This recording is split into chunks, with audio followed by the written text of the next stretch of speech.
ये है हमारा एयरबीएनबी और यही है जो 150 साल पुराना है और उन्होंने अभी भी ऐसे ही मेंटेन कर रखा है। हमारे अभी ओनर से बात हो रही थी, उन्होंने एक्चुअली 2012 में लिया था, ये किसी और का फार्म हाउस था, फिर उन्होंने परचेज़ किया, बस वो एयरबीएनबी की तरह यूज़ करते हैं। ये पूरा एक विलेज है, इसमें फार्म्स ही फार्म्स हैं और यहाँ पे गाय पालते हैं लोग, मुर्गी पालते हैं। और ये हमारा ये एयरबीएनबी का ओनर बता रहा था कि यहाँ पे 2-3 फार्मर्स हैं, इनके बहुत सारे खेत हैं, सारे खेत उन्हीं के हैं। बस ये घर हमारे ओनर ने परचेज़ कर रखा है, जिसको कि एयरबीएनबी के लिए चलाते हैं और अपना फैमिली हाउस भी है इनका। बहुत अच्छी वीडियो बनाई हुई है ना जर्मनी के ऊपर, आप हाँ थे, डाल देना यार वीडियो, मैं भी डाल दूँगा तेरे पे। ओके, मैं अभी थोड़ा ड्रोन स्टार्ट करता हूँ। सही है यार, आके अच्छा सा लग रहा है। ऑफिस में काम कर लिया है मैंने। ड्रोन शॉट्स मोहिनी लेती है हमारे व्लॉग्स में। मोहिनी एक तरीके से पायलट है और मोहिनी सर्टिफिकेशन भी क्या हुआ इसके अंदर, हाँ। लाइसेंस।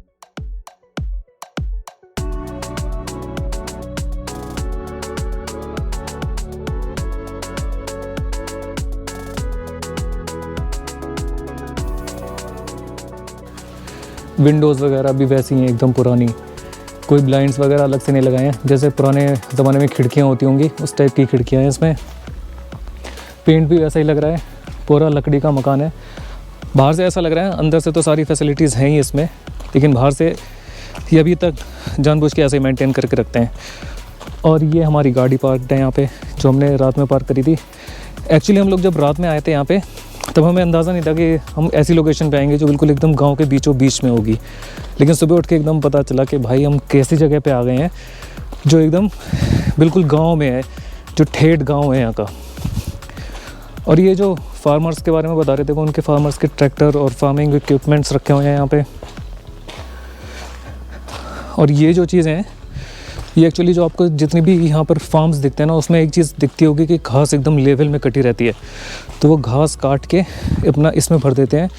ये एक्चुअली यूज़ होती है, जो क्या कहते हैं, इनकी गाय वगैरह होती हैं, सर्दियों में यहाँ सारी स्नो हो जाती है, तो जब सारी स्नो हो जाती है तब घास होती नहीं है गायों के लिए, तो इन बंडल्स से निकाल के गायों को खिलाते हैं।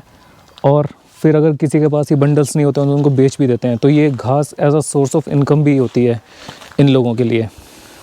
और ये एक वेयर हाउस टाइप का है। वेयर हाउस के एक्चुअली ये काउज़ के लिए एक फैक्ट्री टाइप की बना रखी है। मैंने एयरबीएनबी के अपने होस्ट से पूछा था कि ये काऊ का क्या होता है यहाँ पे, क्या मिल्क वगैरह करते हैं, तो उन्होंने बोला ये जो मेन फार्मर है यहाँ का, जिसके सारा लैंड है, उसके पास ऐसे 2-3 ये वेयर हाउस है। मुझे एग्जैक्टली पता नहीं इसको बोलते क्या है, ये वेयर हाउस नहीं है, मैं गलत बोल रहा हूँ, लेकिन ये एक तरीके से है जहाँ काउज़ का शेल्टर होता है, जहाँ पे सारी काउज़ रहती हैं। अभी तो अगर बाहर फील्ड्स में है, बाद में उसको ये अंदर भी आ जाती हैं। और इन फार्मर के पास ऐसे, इस वाले पर्टिकुलर फार्मर के पास ऐसे 2 वेयर हाउस हैं।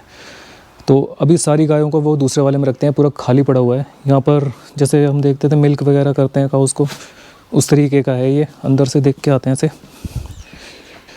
यहाँ पर शायद ये गाय वगैरह खड़ी रहती होंगी यहाँ पे।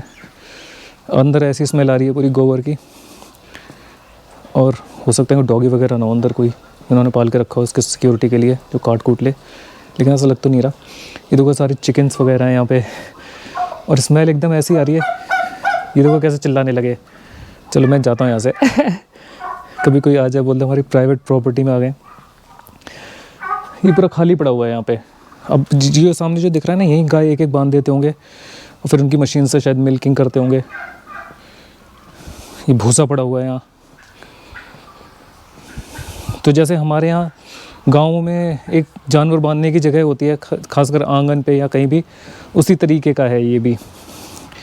ये दूध की कैन रखी हुई हैं, और ये और फार्मिंग इक्विपमेंट्स रखे हुए हैं। और इधर की साइड ये फार्म है, यहाँ पे गाय बैठी हुई हैं। सुबह के टाइम तो ये पूरा चल रही थी और रात में भी पूरा चल रही थी, घंटियों की आवाज़ आ रही थी। अभी तो शांत होकर बैठी हुई हैं। दूर दूर तक फार्म्स हैं ऐसे ही, हर किसी में गाय हैं। और कहीं कहीं पे घोड़े भी। हमारे जो ये एयरबीएनबी का ओनर है, इनके पास कुछ घोड़े भी थे। ये बताते हैं कि यहाँ के फार्मर्स घोड़े भी रखते हैं। मेन रखते हैं घोड़े, चिकन और गाय, ये 3 चीज़ें रखते हैं। मैंने इनसे पूछा था कि खैर काउस का तो ये एक तरीके से मिल्क यूज़ कर लेते हैं, मीट यूज़ कर लेते हैं, चिकन को भी मीट एग के लिए यूज़ करते हैं, लेकिन घोड़ों का क्या करते हैं? तो बोल रहे थे घोड़ों को एज अ हॉबी भी रखते हैं लोग, जैसे किसी स्पोर्ट्स के लिए यूज़ करते हैं, जंपिंग वगैरह के लिए, और घोड़े को एक तरीके से सेल भी करते हैं। ये एयरबीएनबी के जस्ट सामने बारबेक्यू करने की जगह है, यहाँ पे अब गर्मियों में बारबेक्यू कर सकते हैं। सामने ये छोटा सा ट्यूबवेल टाइप का लगा रखा है पानी लगाने के लिए। तो ये है पूरा एक टिपिकल स्विट्ज़रलैंड का विलेज, जिसमें कि फार्मर्स वगैरह कैसे इसको यूटिलाइज़ करते हैं। नॉर्मली तो हम लोग रोड से देखते हैं दूर से, तो हमें ये फार्म्स, काउस, कॉटेजेस, ये सब चीज़ें दिखती हैं, लेकिन उसके अंदर जाके आज मैंने पहली बार एक्सपीरियंस किया है। और एक चीज़ है कि यहाँ पर खेतों बहुत बड़े बड़े खेत होते हैं, बहुत ही बड़े बड़े फार्म्स होते हैं, इतने छोटे, जैसे हमारे इंडिया में लोगों के पास छोटे छोटे होते हैं, लेकिन यहाँ एक किसान के पास बहुत ही बड़ी ज़मीन होती है, तो उसको वो उनकी फार्मिंग और हार्वेस्टिंग के लिए मशीन्स यूज़ करते हैं बड़ी बड़ी, तो इसीलिए यहाँ बड़ी बड़ी मशीन्स भी रखी हुई थी। सामने एक और घर है, वो शायद किसी फार्मर का होगा। ऊपर तक ऐसे ही फील्ड्स पड़ी हुई हैं।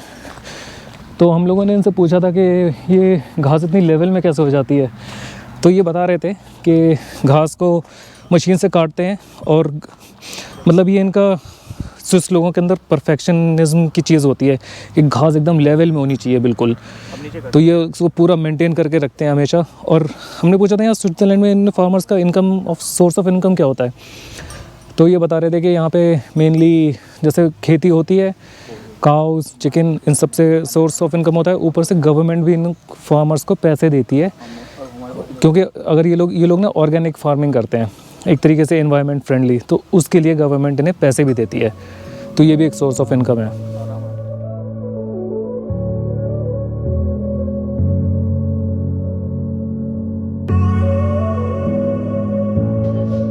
So right now we are having our dinner. And we have prepared some Indian food, and then we have pizza, and here is our Airbnb host Marcus. Hello. And Marcus has brought some very special wine, some very Red special wine. red wine French from wine. So we are going to enjoy this lunch, and let's see how Marcus finds our Indian food. Keze. Keze. This is keze. Kese, yeah. Yeah. Kese with mutter. In India, they are called paneer with mutter. Mutter paneer. It's a full Mutter name. paneer. That this name is mutter paneer. Okay, you are complicated. Complicated.